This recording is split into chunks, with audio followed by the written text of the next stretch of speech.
Hey, what's up guys? My name is Nemo and welcome to my garage.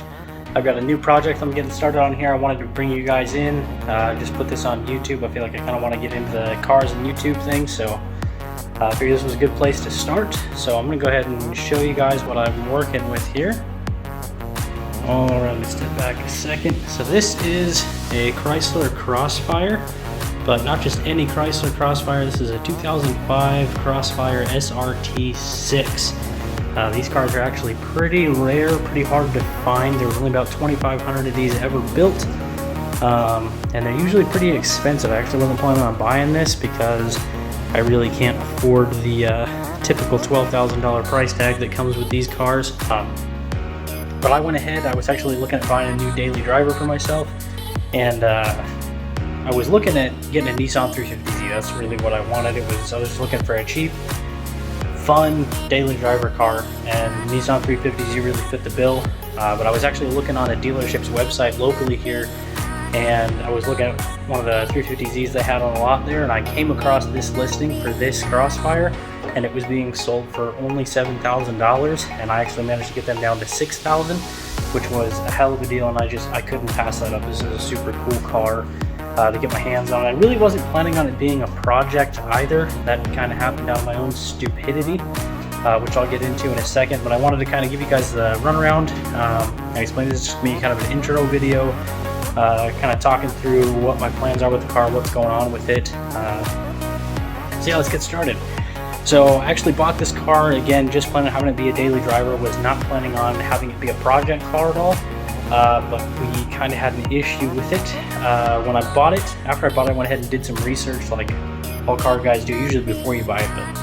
But I knew even if there was issues, I still wanted the cars. I just went ahead and bought it. But I did the research to see what the most common issues were with this car. What breaks on it? What's the most common problem people are having to fix on this car? And what I came up with was that the intercooler below the supercharger, it will break and it will leak coolant into the intake, into the engine, which really not a good deal there. But normally if you catch the symptoms on time, you can go ahead and replace the intercooler, no harm, no foul, and the car will continue to run great. Problem is, about a month after I bought it, those symptoms started showing up, and I was a total moron and diagnosed the problem as something completely different than what it was, even though I had done the research on it. And I ended up replacing all of the wrong parts and made the whole situation worse. So now the engine has a problem where one of the head gaskets is blown, spark plugs are foul, piston rings are shot, all of the bearings inside the engine need to get replaced. There was a ton of coolant mixed in with the oil all throughout the engine. A couple of the valve seals are worn out, so the engine just needs to be rebuilt. And so that's what brings us to the project. Now I'm not actually going to be doing an engine rebuild here. I'll go around and show you what we're working with. These cars are pretty fun. The stock base model Chrysler Crossfire is kind of a pain. They're not the most exciting cars. They're pretty slow and underpowered. But this one has a supercharged V6 engine, 3.2 liter V6 with a supercharged. It's actually, the drivetrain comes out of the Mercedes, I think it's the SLK 320 AMG is what this drivetrain is out of. There's a couple other cars that have the same engine and drivetrain. But that's what's being used on this car. And it's super fun. It puts out about 330 horsepower, about 300 foot-pounds of torque. For a rear-wheel drive little coupe like this, it's a very lightweight car. It's super, super fun to drive. Now, what we're going to be doing here, I don't have the time or the space. The space is really a big issue. If we try to step back here, you can see that this shop is small. It is tiny. I really don't have the space to work in here to do a full engine rebuild. I barely have enough space to work on the car in general, just doing basic maintenance, but I don't have a choice. None of the shops around here wanted to actually work on the car for me. So what we're going to be doing is an engine swap. So what we're going to do is we're going to go ahead and pull this engine out of the car, pull all the parts that we need like the supercharger and everything else off, throw a new engine into the car, and get the car back up and running as quickly as possible, because this is supposed to be my daily driver. So while this is out of commission, my wife and I are having to share a car, and it's a real pain. So we're going to be pulling this engine out and we are going to be replacing it with another stock block, swapping all the parts over. And then once this car is fixed and out of the shop, then I'm going to go ahead and take this engine and rebuild it and sell it to try to make back some of the money that I'm going to be spending on this car. Now, since I have to do the engine swap and I have to get this maintenance done to get this back on the road, there's a couple other things I want to get done to the car. We're just going to turn it into a project, because if I'm going to have the whole thing torn apart anyways, I might as well just go ahead and knock some of this stuff out.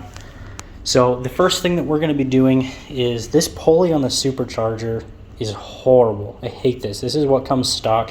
You can see this part spins right here, but the pulley itself doesn't, because this is an electronic clutch pulley, which means the computer decides when it wants the supercharger on and when it doesn't. And so I don't actually have all that power all the time, which I would want.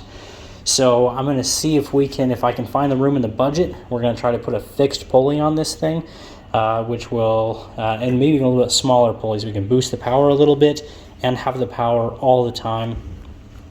Another thing that we need to get done is the actual problem part is below the supercharger. I would show you if I could, but the way this thing's put together, I don't have the engine taken apart enough to see it.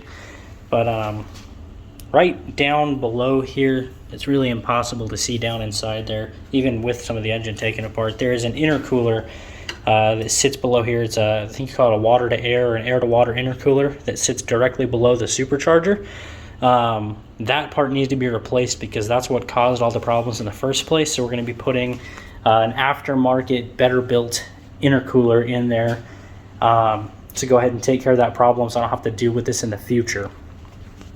That pretty much covers what I want to do to the engine. Some of the other stuff I want to do that I don't think I'll be able to fit into the budget is a cold air intake system, which we'll see if we can make it work, but I'm thinking probably not. I also want to do some cooling upgrades, getting a heat exchanger, and some other stuff put in here so that we can boost the power a little bit more without having to worry about blowing up the engine. And then there's also, so tuning these cars is kind of hard to do, but what they sell for, there's a company, I can't remember what the company's called, I'll have to look it up again.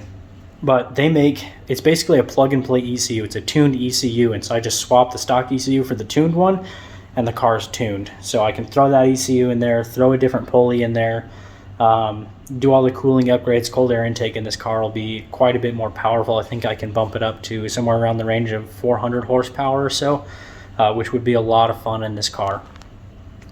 Now, some of the other stuff that I want to get done in here while I have the engine out, I have some stuff for an aftermarket sound system, subwoofer and stuff. So I figure while I have the engine out, I'm going to have plenty of good access to the firewall, so I might as well go ahead and run the wiring for the amp and subwoofer and get all that installed so we can have a nice sound system in here. And then the other issue that we have is the exhaust. So when I first got the car, I didn't have a welder. Buying a full exhaust kit really wasn't going to work because I bought this car cash, so I spent all $6,000 I had in savings buying the car. I had no money left to spend on parts. So I did the real cheap ghetto way of modifying the exhaust. I did a cat delete, and I looked up all the specs instead of actually measuring what I needed for the car, and made the mistake of getting the wrong size exhaust pipe and just sort of made do and butchered it together. It looks horrible, so I figure while I have the rest of the car apart, we're going to try to get this fixed. See if I can show you what I'm talking about.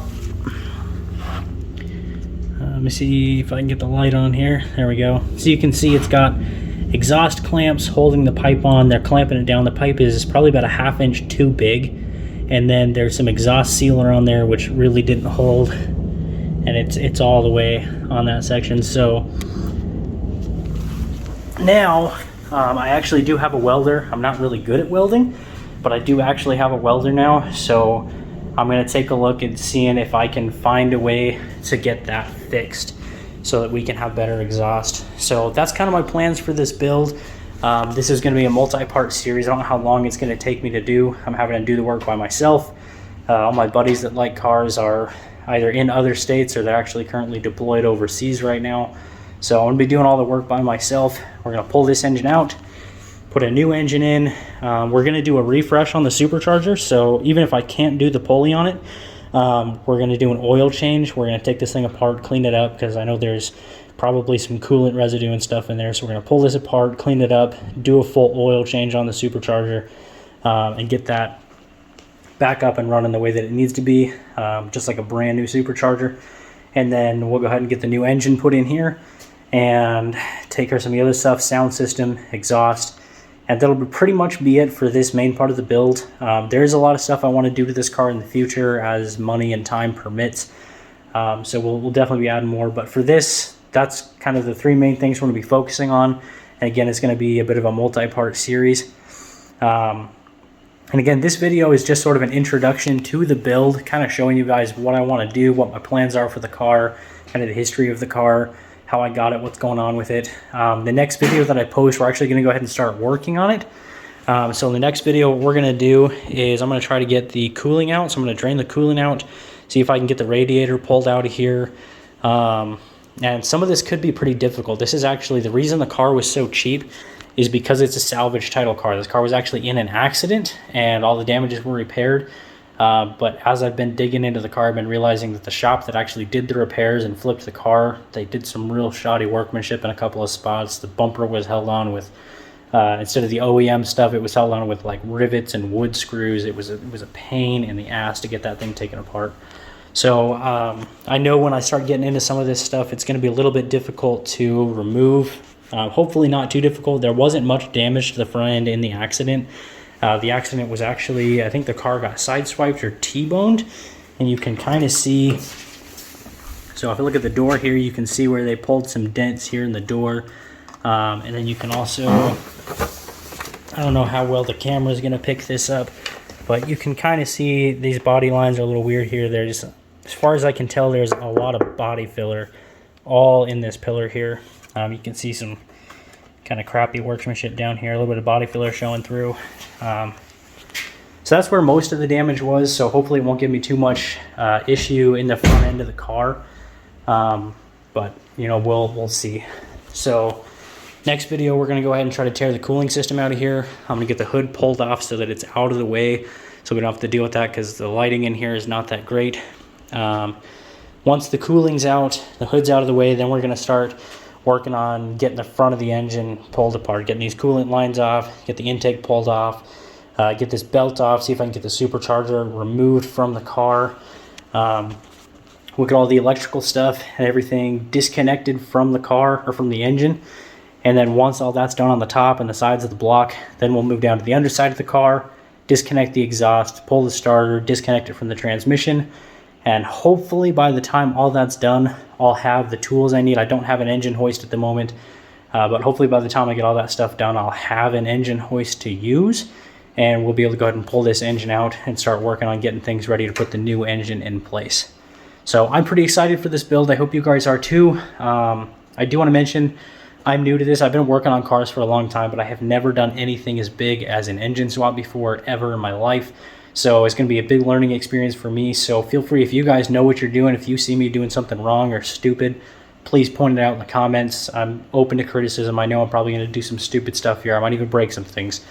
So, but I'm pretty excited about this. So stay tuned for the next video. It's probably going to come out a day after whenever I post this one up. And we're going to be going ahead and starting work on getting all this stuff torn apart and ready for this engine to come out of the car and make way for the new engine to go in. So I will see you guys next time.